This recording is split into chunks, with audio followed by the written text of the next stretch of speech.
You ever received a gift like this? Here.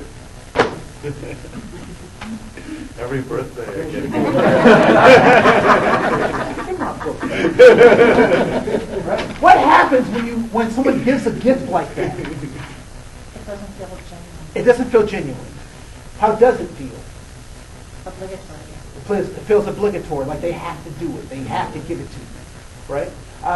There's not a real warm, you don't get a warm fuzzy when that happens, right?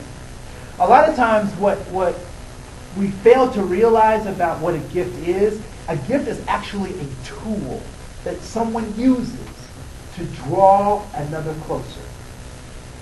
It's a tool. That's all it is. Because you can get the smallest thing in the wrong spirit or using the tool poorly, and it's not taken very well. Or you can give the largest thing in that same nasty spirit, and it's not taken very well. Or you can give the smallest thing with the right spirit, using the tool appropriately, and it really draws you closer to someone else. And so a gift is a tool. One of the things that oftentimes we don't give people, we're trying to help them with their blind spot, or people don't give us allowance for, is the fact that they're giving us a gift. But oftentimes that gift is given in a bad spirit. And so when I know that there are three things that humans are looking for, what are the three things? Safety, belonging, and significance. When I give that gift, I'm trying to pull them along with one of those three needs that I'm making, right? So I'm giving that gift, I'm giving them feedback, which is a gift, to pull them closer to an idea, a concept, or to myself, right? So what are words? What are words? They're what? They're a gift. Right? Words are a gift.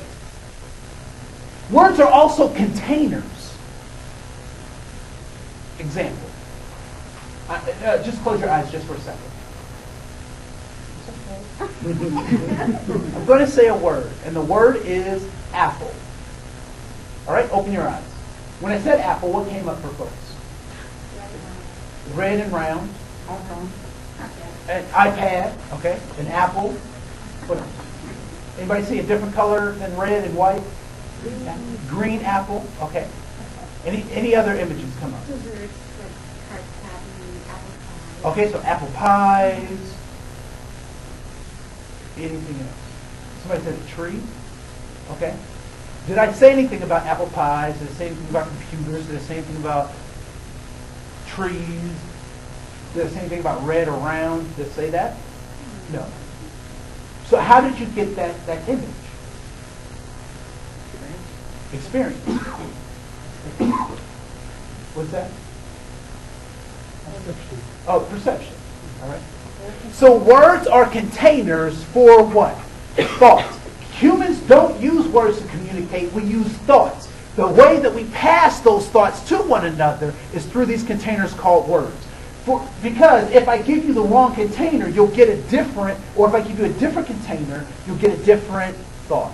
For example, if I had said rotten apple, would you have gotten the same thought that you did when I just said apple? Right? So when we talk about this gift and we talk about giving feedback and giving people information, it's extremely important that we are clear about what we're talking about. And we did a pretty good job of trying to do that with political correctness, but that's become a joke, right? And so when we talk about how do we expose our blind spots or that implicit bias that we have to be honest with ourselves and say there are ways in which I don't perform well. There are things that I need to improve on, things that I need to work on, and not be ashamed to ask for the gift that other people can give us. Right? I was on a date once with a woman. She had spinach in her teeth, and I didn't tell her because I thought it was funny. We're currently not married. But finally, I gave her that information, and she was actually able to help herself with that. Right? And what did she have to go to get that help, to know that exactly where that spinach was? she had to go to a mirror. So she had to find a resource that could give her an honest reflection of what's going on in her life. And so a lot of times, my pastor says this all the time. He says, you can find someone to agree with your foolishness. Right? So oftentimes we surround ourselves with people who tell us exactly what we want to hear, as opposed to challenging ourselves with people who have a different idea of what we could or should be doing. And so, so I would encourage you to think about how you do that. So we'll be giving gifts in just a little bit. I want to talk a little bit about discretionary effort, because when we, and we'll talk more about this in our next session in greater detail, but discretionary effort is simply the quality of time and manner in which one chooses to give a resource based on subjective rationale in order to fulfill a contract or agreement. It's basically saying you do what you want to do.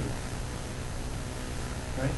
So discretionary effort is impacted when you don't feel like you belong, or you feel put down or not accepted in a particular situation. Your discretionary effort goes down. All right?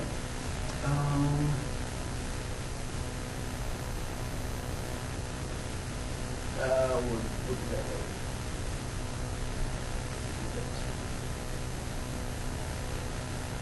So there's a concept called the hedgehog concept, and it is when our passion, our skills, and some way that we either make money, gain money, or have some kind of financial benefit helps us. And so when we oftentimes think of diversity or biases that we may have, it's one of these things that is affecting how we approach that stuff.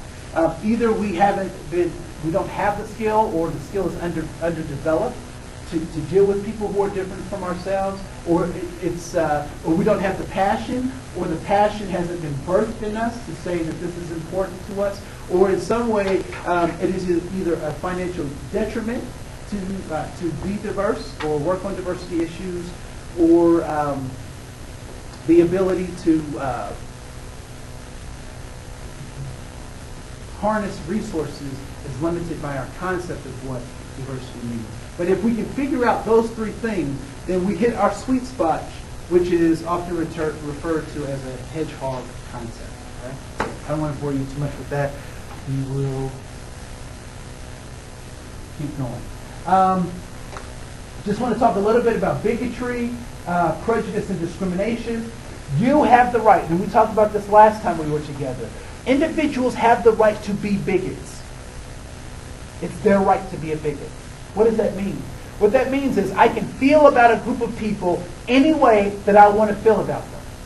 Now, the society that I live in may not accept that, or it may not be acceptable for me to do that, but it is well within my rights to feel that way. All right? So what is prejudice? Prejudice is a mental construct, or a way of thinking about how I want to act, or prejudging individual systems and so forth. I can also be prejudiced. Now, society may not accept that, but I have the right to be a bigot, and I have a right to be prejudiced. What I don't have a right to is what? Discrimination. Because there are laws for that kind of stuff. Now, the logic says that it is very difficult for an individual who is bigoted and prejudiced not to discriminate. Logic dictates that if I'm a bigot and I'm prejudiced, I am probably going to discriminate at some point, right? So as a society, we try to eliminate those first two, but we absolutely have the right to do it. So let's talk a little bit about bigots and why they might exist. Why might bigots exist? History. They've learned it from their parents or their community. They've learned it from their parents and their community. Experience.